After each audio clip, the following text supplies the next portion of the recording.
Welcome everybody to Forza Horizon 4, and today we're taking a look at the 1931 Bentley 8-Litre. Now this was produced between 1930 and 1932 at the height of the Great Depression, which was unfortunate for Bentley because this not only cost a lot to develop but also cost a lot to buy at £1,850, which is equivalent to 1.2 million today.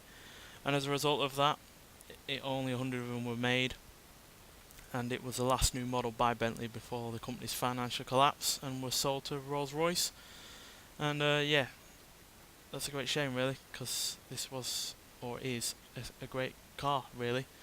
And yeah, obviously was a car that was meant to be as luxurious as possible, which at any other point in history would have been fine, but during the Great Depression everybody was getting hit in the pocket, and yeah, that meant very few people could actually afford such a vehicle like this, which at £1,850 was a lot, but even more so when you consider you only got a rolling chassis with this vehicle. A rolling chassis meaning that it was assembled with the chassis and the engine and drivetrain only, and no bodywork, so you as the owner of the rolling chassis had to go out and find someone to put the bodywork on it, which meant that yeah, it didn't just cost £1,850, it probably cost £3,000, £3,500, maybe even more, which when you consider, you know, no one had any real money back then, meant that nobody was going to buy a car like this when you didn't even get the bodywork with it. But yeah, it's a big sign of luxury, this car. As you can see, it's not just about the size, it's just about the interior and the amount of legroom in the back, as you can see. Try and find me a car that has that kind of legroom these days. And yeah, the coach builder was engraved on the side, as you can see, in a piece of metal here, as we go into the photo mode. H.J. Mulliners, which were a famous coach builder. Not sure if they're still around now, but they did work with Bentley for many years.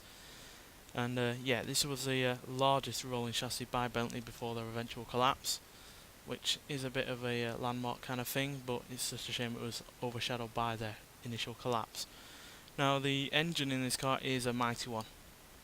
Obviously it's 8 litres as indicated by the name of the car, and it's an 8-litre inline 6 with 220 horsepower and 383 pound-feet of torque, which is a sizable amount, especially compared to the more ordinary kind of car back then, but it is obviously a case of size over technology.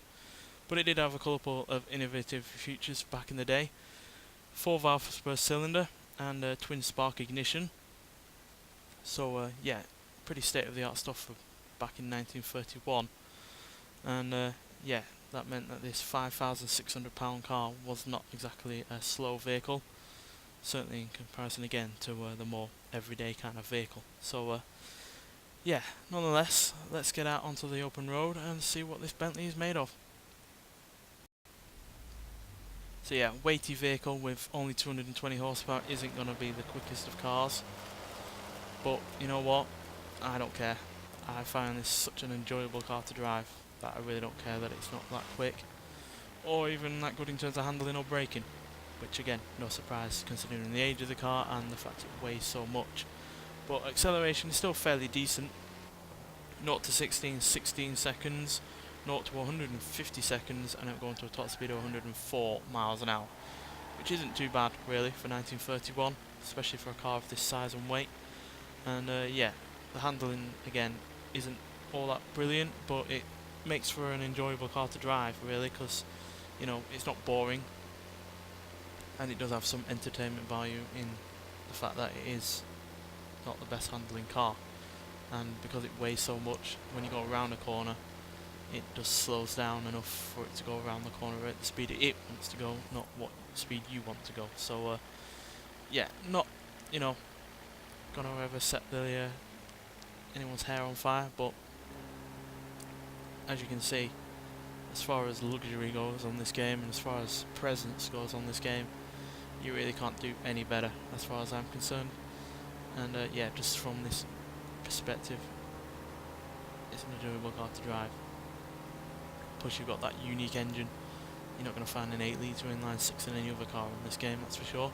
And yeah, I just really enjoy driving it. I swear, without a lie, I drove this around for a full hour, just driving around the map, just enjoying the experience of driving it, and also trying to get to grips with the age-old handling. So yeah, a really enjoyable car to have in this game, and it is a shame though that it did inevitably harm Bentley to the point that they went bankrupt, but at the end of the day it's still an enjoyable car to drive, and especially in this game.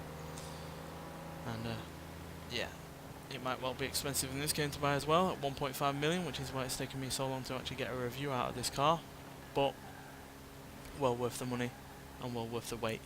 And yeah, it's been a long time coming to drive this car in a racing game, because obviously we first saw this in Forza Motorsport 4, but it's been well worth the wait. And yeah, so glad it's in the game.